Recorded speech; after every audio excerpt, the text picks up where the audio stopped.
Hello मेरे class 12 के प्यारे प्यारे बच्चों, मेरे जैगवार्स। और आज हम लोग हमारा PYQ सीरीज का भी लास्ट वीडियो लेकर आ चुके हैं। कुछ दिन पहले मैंने बायोमोलिक्यूल्स अपलोड कर दिया था, यानी क्लास 12 का CBSE बोर्ड्स का पूरा सिलेबस मेरी साइड से अपलोड हो चुका है, पूरे 10 के 10 चैप्टर्स। इनफैक्ट हम लोग 9 चैप्टर्स के PYQs भी कर चुके थे। आज हम लोग बायोमोलिक्यूल्स के PYQs यहां पर कंप्लीट करेंगे एंड हम लोगों का सिलेबस यहां पर कंप्लीट हो चुका होगा फ्रॉम माय साइड, राइट। फिर हम लोग स्ट्रेटेजी और उस तरीके के कुछ वीडियो जरूर लेकर आएंगे आप लोगों की प्रिपरेशन के लिए, और बहुत सारी मदद करेंगे, ऐसा नहीं है। तो चलो अब स्टार्ट करते हैं बायोमोलिक्यूल्स के PYQs बिना टाइम को वेस्ट करे। पहला क्वेश्चन गाइस मेरे सामने निकल कर आ रहा है कि अल्फा डी ग्लूकोज और बीटा डी ग्लूकोज एक्चुअली क्या है। Alpha D glucose and beta D glucose actually क्या है।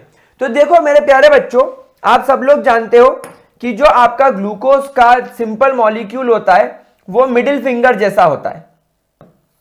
याद है सबको, मैंने आपको सिखाया था ये वाला स्ट्रक्चर मिडिल फिंगर बनाने वाला। ये एक उंगली, ये हमारा थंब, ये आपका मिडिल फिंगर जो बाहर की तरफ निकला हुआ है, इसका नाखून इस तरफ आएगा।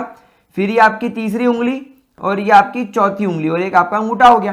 तो ये कुछ इस तरीके से आपका हाथ नजर आता है आप लोगों को, राइट। अब यहां पे आप बीच में के साथ डंडा लगा दीजिए आपके हाथ में। इमेजिन करो आपने एक डंडा पकड़ा हुआ है, ये देखो इस तरीके से ये। तो यहां पर आप लोगों को क्या लिखना है, CH2OH, और यहां पर आपको लिखना है CHO because this is glucose, ठीक है। अब ये जो आपका नाखून वाला हिस्सा है, ये नाखून वाला हिस्सा is your OH, OH, OH और ये OH। तो आपका स्ट्रक्चर कैसे बनेगा, CHO, फिर ये उंगली में आ गया कार्बन, ये नाखून क्योंकि इस तरफ है, नाखून नेल इस तरफ है, तो ये OH, H, फिर ये आपका तीसरा वाला जो नाखून है ये सामने की तरफ है, इसलिए OH उधर, H इधर। फिर ये दोनों में नाखून अपनी तरफ है, इसलिए OH, OH, H, H and ultimately CH2OH, right. अब जब आप इसको पायरान में कन्वर्ट करेंगे, मतलब जब आप इसको इस तरीके से पांचवें कार्बन को पहले कार्बन से जब आप लिंक करेंगे, तो यहां पर आप लोग सब इस बात को जानते हो कि ये C डबल बॉन्ड O और H होता है।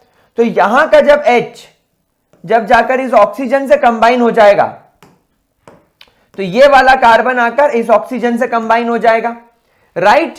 तो यहां पर सिचुएशन कुछ ऐसी नजर आएगी आप लोगों को। देखिए ये आ जाएगा कार्बन, ये वाला, इस कार्बन से एक OH जुड़ जाएगा नहीं, इस कार्बन को हम लेंगे इस तरीके से, मतलब हम लेंगे इस तरीके से एक ऑक्सीजन, ये और ऐसी रिंग लेंगे। This will be your carbon number 1, ये वाला कार्बन, ये कार्बन। अब इसके अंदर अगर OH यहां पर आ जाए, यानी नीचे वाली साइड को मैं लेफ्ट और ऊपर वाली साइड को मैं राइट मानता हूं। अगर OH नीचे आ जाए और H ऊपर चला जाए, बाकी सेकेंड नंबर वाले कार्बन में तो OH इधर है क्योंकि आप इसे लेफ्ट मानते हैं इसे राइट मानते हैं। देखो अगर मैं स्ट्रक्चर के सामने खड़ा हो जाऊं तो ये राइट, ये लेफ्ट, राइट। तो अगर लेफ्ट साइड, आप देखो अभी इस वाली कंडीशन में अगर OH मेरी लेफ्ट साइड आ जाए, तो यहां पर लेफ्ट साइड मैंने नीचे माना है, तो ये OH लेफ्ट में आ गया, ये वाला OH भी लेफ्ट में, लेकिन ये वाला OH राइट में है, तीसरे नंबर के कार्बन वाला, तो इसको बीच में ले लिया। फिर चौथे में कोई प्रॉब्लम नहीं है, पांचवें में कोई प्रॉब्लम नहीं है OH आ जाएगा और यहां पर आ जाएगा CH2OH, ठीक है, कोई परेशानी नहीं। पांचवें में केवल H आएगा, ये H और ये जो O है ये आ गया और ये बन गया आपका। अब ये जो है आपका, this is called as alpha D glucose. अब एक्चुअली क्या हो गया, फर्स्ट वाले कार्बन को अगर मैं ध्यान से देखूं तो ये फर्स्ट वाले कार्बन से इधर एक आपका C double bond O, I mean CO, यानी आपका एक ईस्टर ग्रुप जुड़ा हुआ है इस कार्बन से। यहां पर एक हाइड्रोक्सिल ग्रुप जुड़ा हुआ है, यहां पर एक हाइड्रोजन जुड़ा हुआ है और यहां पर एक CHOH जुड़ा हुआ है। तो टेक्निकली इस कार्बन से 1 2 3 4 डिफरेंट ग्रुप्स जुड़े होने की वजह से ये कायरल कार्बन हो गया, ये कायरल कार्बन हो गया, यानी एक प्रकार का ये एनोमेरिक कार्बन हो गया। अब यहां पर बीटा वाले में क्या होता है, सब कुछ सेम होता है, बस ये पहले वाले कार्बन पर जो OH है ये राइट साइड चला जाता है और H लेफ्ट साइड आ जाता है, यानी नंबर 1 कार्बन पर OH की पोजीशन बदल गई, यानी एनोमेरिक कार्बन पर। तो ये दोनों के अंदर, ये बीटा वाले के अंदर और अल्फा वाले के अंदर फर्स्ट नंबर का जो कार्बन होता है, जो आपका कायरल कार्बन या जो आपका एनोमेरिक कार्बन होता है, इसमें OH की पोजीशन इंटरचेंज हो जाती है, तो SO को फिर क्या बोलेंगे? क्योंकि अल्फा और बीटा ग्लूकोज में सब कुछ सेम है, केवल कायरल कार्बन यानी फर्स्ट कार्बन यानी एनोमेरिक कार्बन में OH की पोजीशन डिफरेंट है, इसलिए SO को एनोमर बोलेंगे। इनको एनोमर बोला गया है। वैसे एक बात मैं आपको बता दूं, ये दोनों ऑप्टिकल आइसोमर्स क्यों नहीं है? क्योंकि दोनों ही अल्फा डी प्लस है, यानी दोनों लाइट को ऑप्टिकली राइट साइड रोटेट करेंगे, इसलिए ये इनैंशोमर भी नहीं कहलाएंगे और ज्योमेट्रिकल आइसोमर्स भी नहीं कहलाएंगे। ठीक है, ज्योमेट्रिकल आइसोमर्स में अगर एक सिस होगा तो दूसरा ट्रांस होना चाहिए, अगर एक डेक्स्ट्रो होगा तो दूसरा लीवो होना चाहिए। यहां पर तो दोनों ही डेक्स्ट्रो है, दोनों डेक्स्ट्रो है तो इनैंशोमर भी नहीं हो सकते और दोनों ऑप्टिकल आइसोमर भी नहीं हो सकते। दोनों का ऑप्टिकल आइसोमेरिज्म में डेक्स्ट्रो लीवो होना चाहिए, लेकिन दोनों अल्फा डी प्लस ग्लूकोज है, ये बीटा डी प्लस ग्लूकोज है। देखो दोनों में प्लस लिखा हुआ है ना, तो इसीलिए आप इन्हें तीनों को वैसे भी एलिमिनेट कर सकते थे। चलो अगले क्वेश्चन की तरफ बढ़ते हैं। Amino acids are basically amphoteric in nature. भाई एम्फोटेरिक नेचर के क्यों होते हैं? क्योंकि अमाइनो एसिड ज्विटर आयन बनाने की ताकत रखते हैं। ये आपका कार्बन, ये आपका COOH एसिडिक ग्रुप, ये आपका मैंने R ले लिया, और ये आपका NH2 यानी अमाइन ग्रुप। भाई अगर ये H+ रिलीज करेगा तो ये H+ को एक्सेप्ट कर लेगा, मतलब ये न्यूट्रल नहीं है, ये अपनी एसिडिटी बेसिसिटी शो करते हैं। तो वक्त आने पर अगर इसे सामने कोई एक बड़ा बेस मिल जाएगा तो ये अपना एसिडिक नेचर शो कर देगा, और अगर वक्त आने पर इसको सामने कोई बड़ा एसिड मिल जाएगा तो ये अपना बेसिक नेचर शो कर देगा। मतलब ये बिना पेंदे का लोटा है, एसिडिक भी है बेसिक भी है, इसलिए हम एम्फोटेरिक के साथ जाएंगे। बहुत सारे बच्चे न्यूट्रल लगा देते हैं, नहीं बेटा न्यूट्रल नहीं लगाना है।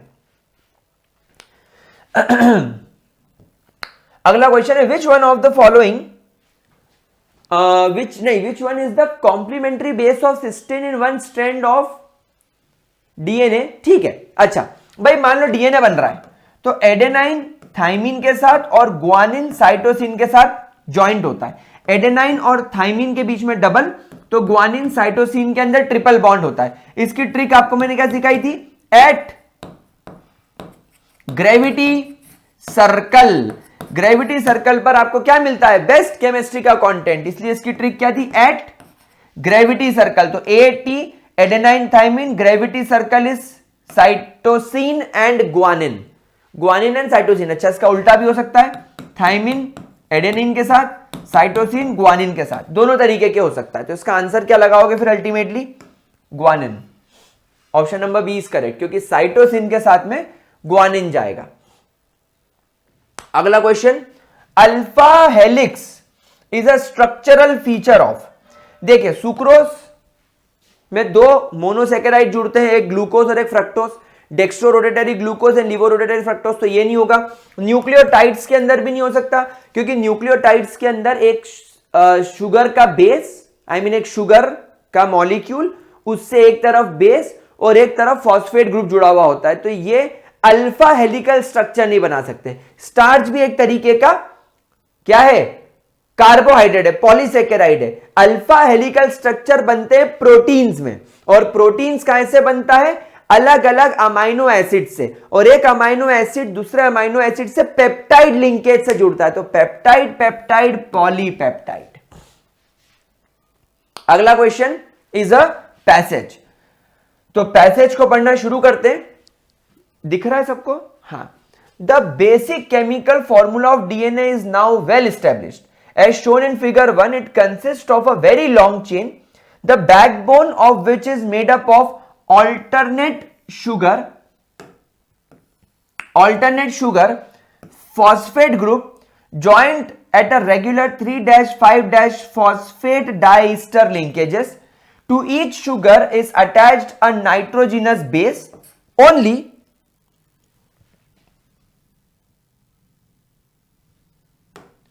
four different kind of which are commonly found in DNA. Adenine and guanine are purines and the other are thymine and cytosine which are pyrimidines. है ना? आपके जो नाइट्रोजिनस बेसेस होते हैं वो दो टाइप के होते हैं, एक क्लास को बोलते हैं प्यूरिन और एक को बोलते हैं पिरिमिडिन।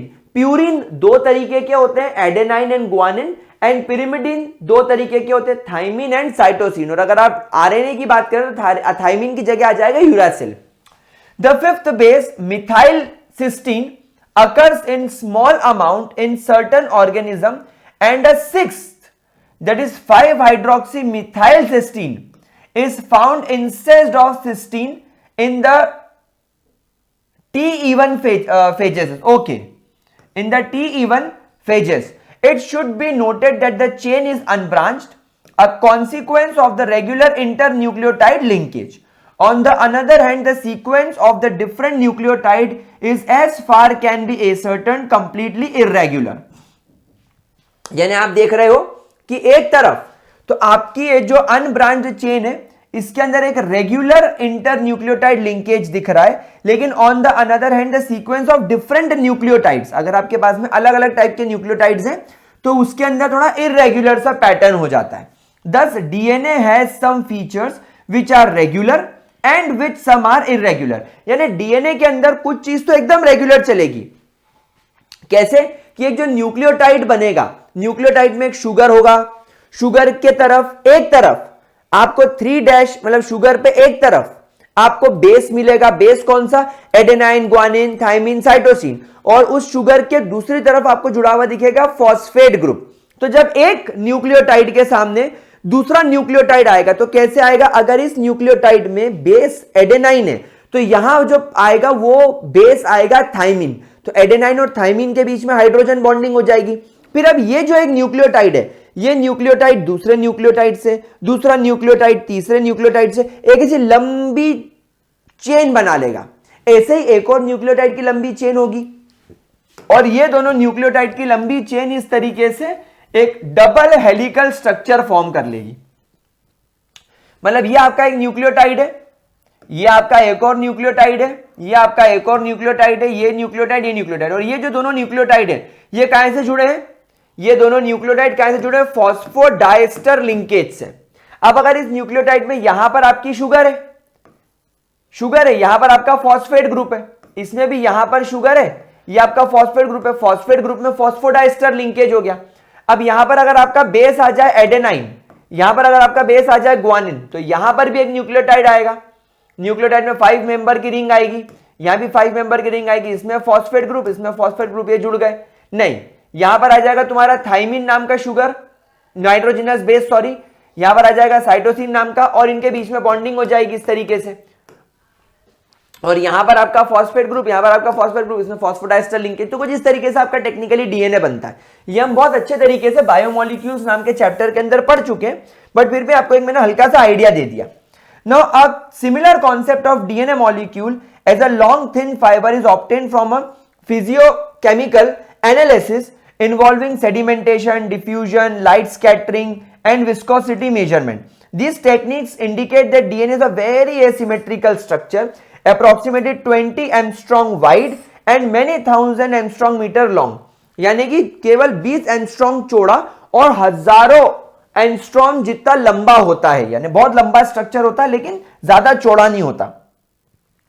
इसका अप्रोक्सीमेटली वेट 5 × 10⁶ से 10⁷ न्यूक्लियोटाइड्स का इसका बेसिकली वेट होता है. Its molecular weight currently centre between इतना होता है.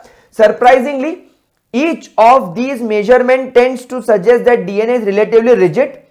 एक रिजिड होता है, ये पजलिंग होता है, फाइंडिंग इन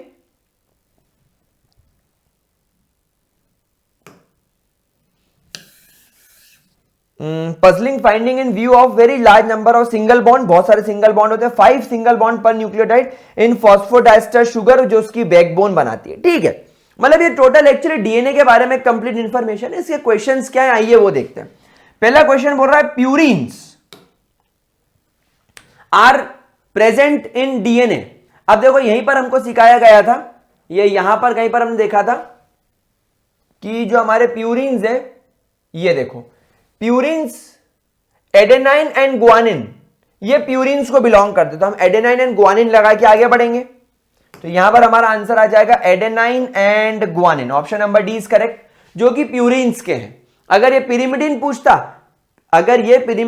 तो मैं क्या करता? एडेनाइन ग्वानिन, थाइमिन और साइटोसिन ये आपके पायरिमिडीन्स को बिलोंग करते. ठीक है, चलो अगला क्वेश्चन क्या बोल रहा है.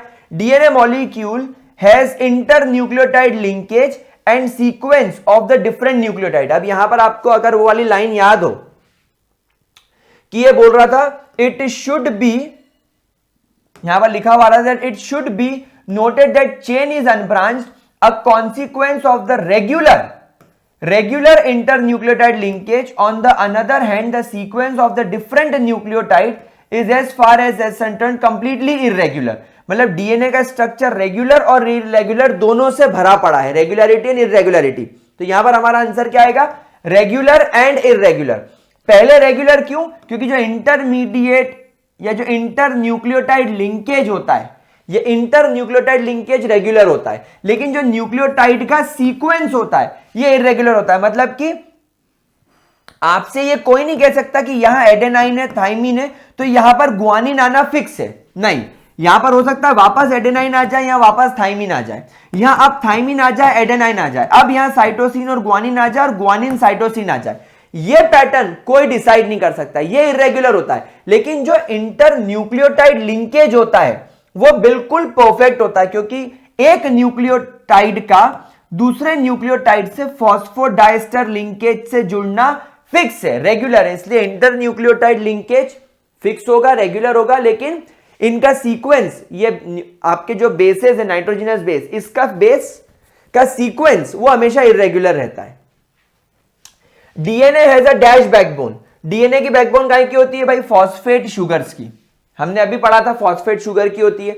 Out of the 4 different kind of nitrogenous base which are commonly found in DNA has been replaced in some organism.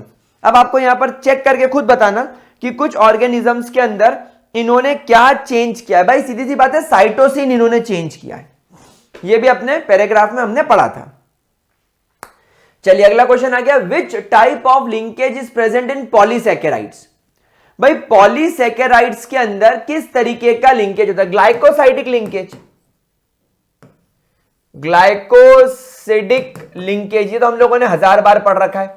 हर एक शुगर यानी एक ग्लूकोज फ्रुक्टोज के साथ में वो दोनों जुड़ते हैं, वाटर मॉलिक्यूल बाहर निकल जाता है, तो ग्लाइकोसिडिक लिंकेज होता है। हलवा question, why cellulose is not fit for human diet.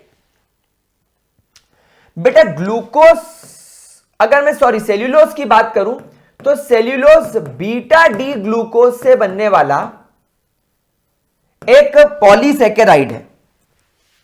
हमारी बॉडी में जैसे हम स्टार्च की बात करें, या अगर हम लोग बात करें किसकी, हमारे स्टार्च की या ग्लाइकोजन की बात करें, तो हमारी बॉडी में जैसे स्टार्च हो गया, या हमारी बॉडी में जैसे कि आपका ग्लाइकोजन हो गया, तो ये जो लोग हैं ये अल्फा डी ग्लूकोज से मिलकर बनते हैं।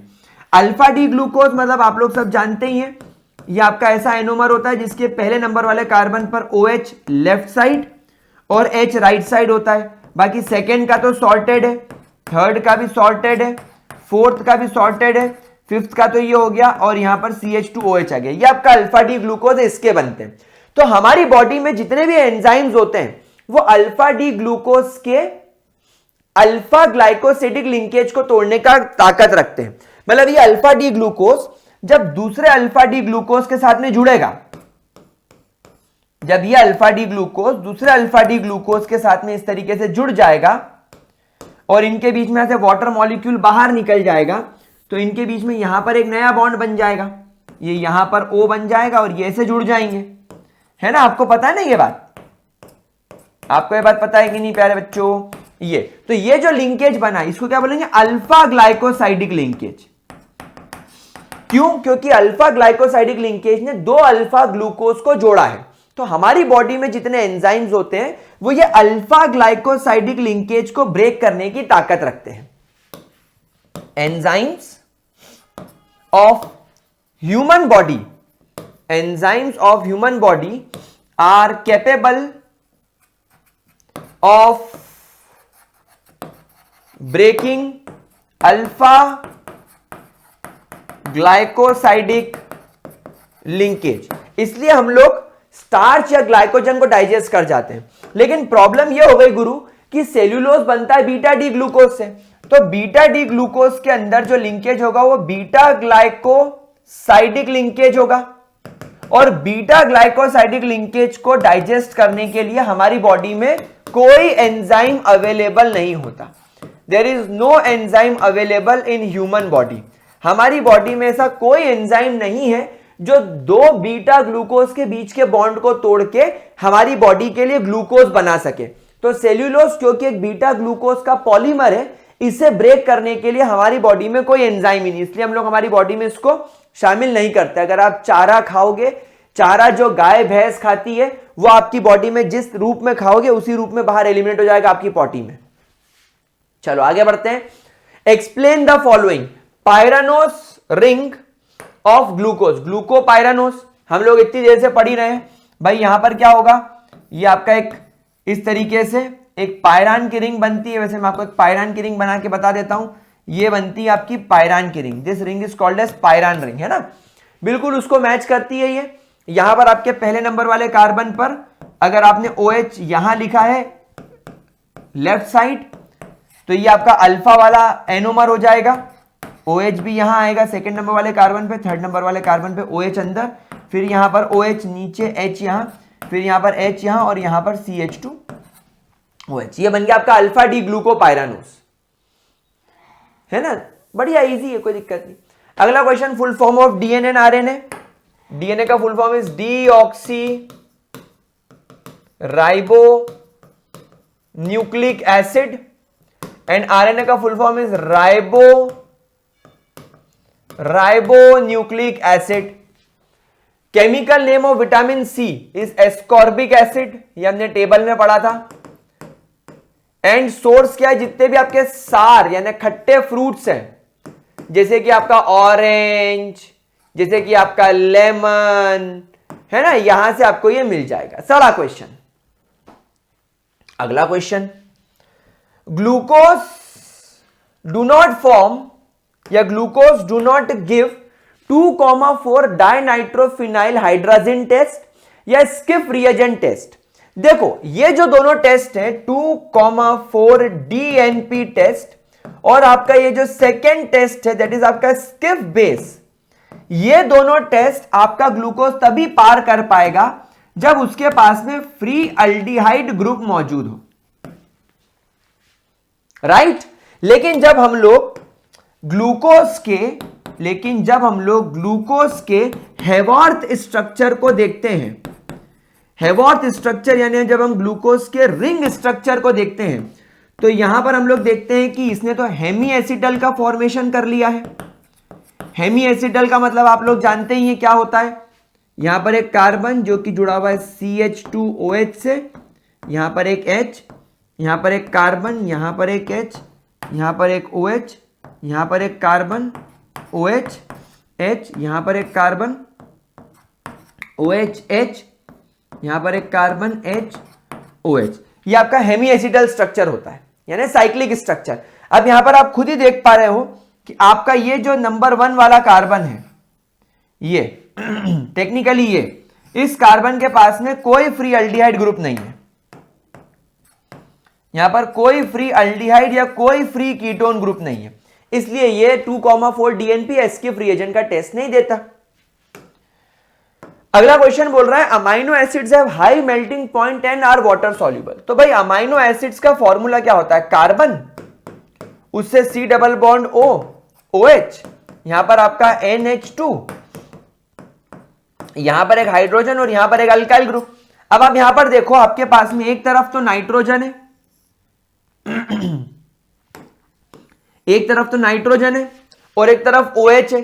तो यहां पर आप देखो ये दोनों ही कैपेबल हैं of forming intermolecular hydrogen bonding, मतलब दोनों के दोनों हाइड्रोजन बॉन्ड बनाने की कैपेसिटी रखते हैं। तो अगर ये वाटर के अंदर जाएगा, तो वाटर के साथ में इजीली हाइड्रोजन बॉन्ड बना लेगा, इसलिए वाटर सॉल्यूबल है। अब हाई मेल्टिंग पॉइंट क्यों है, क्योंकि एक अमाइनो एसिड जब दूसरे अमाइनो एसिड से जुड़ेगा तो इनके बीच में भी स्ट्रॉन्ग इंटरमॉलिक्यूलर हाइड्रोजन बॉन्डिंग बन जाएगी।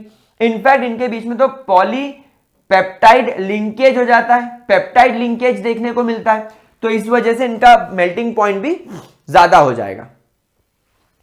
अल्फा एंड बीटा ग्लूकोज को एनोमर्स क्यों बोलते हैं, क्योंकि इनके एनोमेरिक कार्बन क्योंकि इनका जो एनोमेरिक कार्बन है, एनोमेरिक कार्बन बोले तो कार्बन नंबर 1, इसमें OH की पोजीशन सेपरेट होती है, इस पे OH की पोजीशन डिफरेंट होती है। एक में OH is on the left side alpha वाले में, तो बीटा वाले में OH is on the right side, right.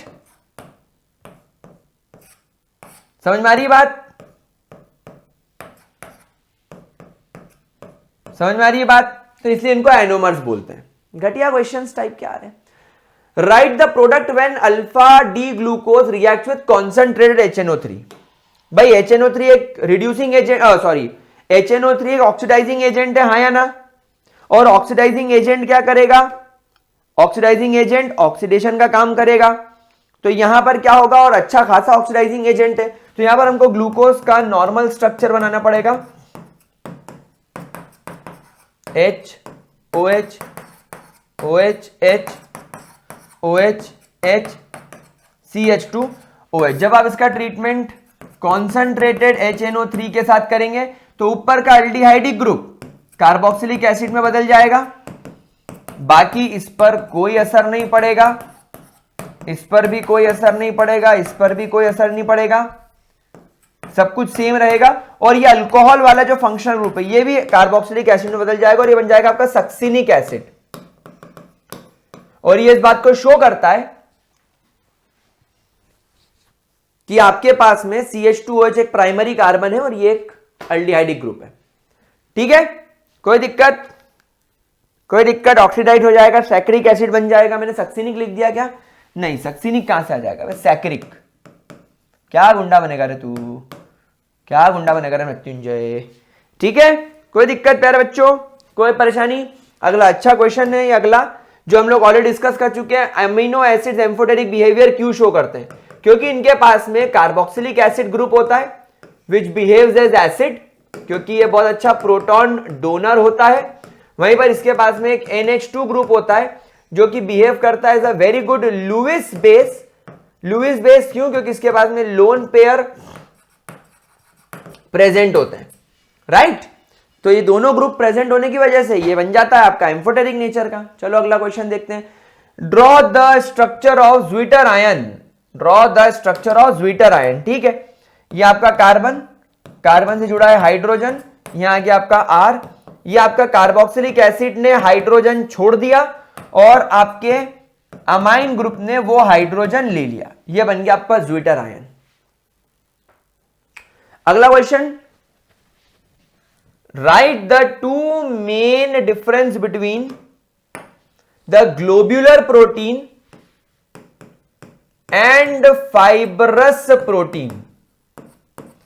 जैसा मैंने आपको बताया था कि ग्लोब्यूलर प्रोटीन जो होता है और जो फाइब्रस प्रोटीन होता है इनमें क्या डिफरेंस होता है? याद करो, फाइब्रस प्रोटीन जो होता है वो लंबे लंबे रेशे होते हैं।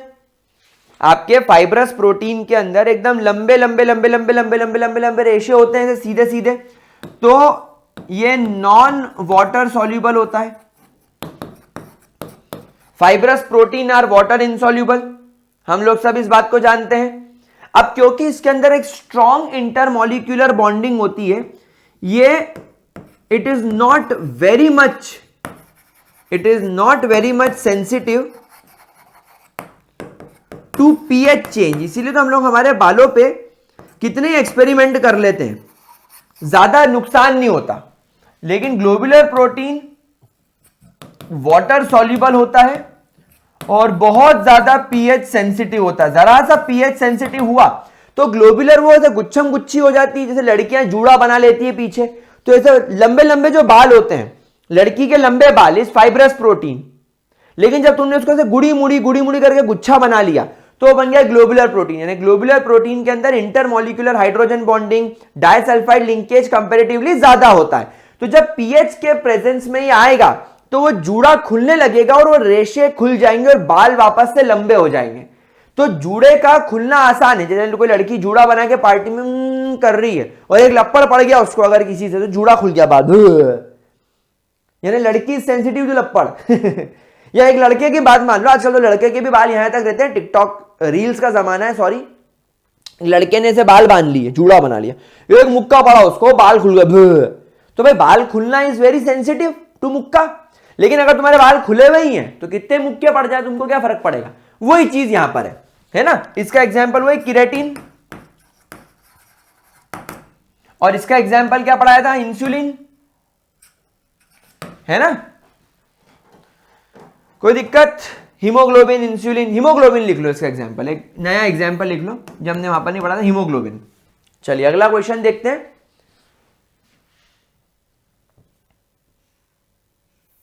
अरे ये क्या हो गया? झूमे जो पठान मेरी जान, महफिल ही रुक जाए। हाँ, ये बोल रहा है draw the structure of alanine. अब देखो एलेनिन का जो स्ट्रक्चर होता है ना, उसमें आपका जो कार्बोक्सिलिक एसिड ग्रुप होता है वो वही होता है, अमाइन ग्रुप वही होता है, आपका H वही होता है, लेकिन जो R होता है उसकी जगह आता है मिथाइल ग्रुप, ये आपका एलेनिन है। और ग्लाइसिन में यहां पर भी H आ जाता है, ग्लाइसिन, एलेनिन, वेलिन, बस ये 3-4 नाम आप याद रखना। अब एक pH2, अब देखो जब pH2 की बात करी जाती है तो यहां पर एसिडिक pH है, तो एसिडिक pH का मतलब क्या होगा कि आपके कार्बोक्सिलिक एसिड ने अपना प्रोटॉन छोड़ दिया। और भैया जब आपके कार्बोक्सिलिक एसिड ने प्रोटॉन छोड़ा तो क्या हुआ होगा? जब आपके कार्बोक्सिलिक एसिड ने प्रोटॉन छोड़ा होगा तो क्या हुआ होगा बताओ? तो इसका छोड़ा हुआ प्रोटॉन ये अमाइनो एसिड वाले ग्रुप ने, अमाइन ग्रुप ने ले लिया होगा, तो pH2 पे ज्विटर आयन बन गया। लेकिन अगर मैं pH10 की बात करूं तो बेटा pH10 के अंदर तो आपका कार्बोक्सिलिक एसिड की तो औकात ही नहीं है कि वो अपना प्रोटॉन छोड़ दे, है क्या? मुझे बताओ। है भाई, अगर मान लो बेसिक pH है तो सामने डेफिनेटली कोई स्ट्रॉन्ग बेस आया होगा, तो आपके कार्बोक्सिलिक एसिड ने अपना प्रोटॉन उस बेस को दे दिया, जिसकी वजह से अभी pH बेसिक है। भाई इसका खुद का तो कोई pH नहीं है, ये तो अभी न्यूट्रल है। लेकिन अगर आपने इसको एक बेसिक मीडियम, मान लो आपने इसको NaOH के सोल्यूशन में डाल दिया, तो NaOH के सोल्यूशन में क्या होगा? NaOH के सोल्यूशन में ये कार्बोक्सिलिक एसिड बोलेगा ले मेरा प्रोटॉन ले ले, तो इसका प्रोटॉन अब वो बेस ने ले लिया, इसलिए ये NH2 जैसा था वैसे ही रह गया, ये ज्विटर आयन नहीं बन पाया। लेकिन यहां ज्विटर आयन क्यों बना? क्योंकि यहां पर pH2 था। pH2 होने का मतलब ये कि एसिड तो अपने प्रोटॉन छोड़ रहा है, एसिड तो प्रोटॉन छोड़ेगा, लेकिन यहां पर अमाइन ग्रुप वो प्रोटॉन लेगा भी, तो ज्विटर आयन बन गया। लेकिन यहां पर ये एक लुईस बेस है और बेसिक मीडियम में OH छोड़े जाते हैं। बेसिक मीडियम में या तो आप OH रिलीज कर रहे हो, राइट, तो OH मीडियम में जब आप OH रिलीज करो तो यहां पर अमाइन ग्रुप तो एक लुईस बेस है, ये OH रिलीज नहीं कर सकता, तो ये बेचारा जैसा का तैसा पड़ा रहेगा। ठीक है, तो ये इस तरीके के क्वेश्चंस आपके आए थे। एंड विद दिस हमारा बायोमोलिक्यूल्स के सारे PYQs कंप्लीट हो गए हैं। पिछले 5 से 10 सालों में जितने भी रिपीटेड क्वेश्चन आए थे वो मैंने हटा दिए हैं, फिल्टर कर दिए हैं। तो अब आप लोगों को ठीक से प्रिपेयर करना है। Wish you all the best and keep studying, keep rocking.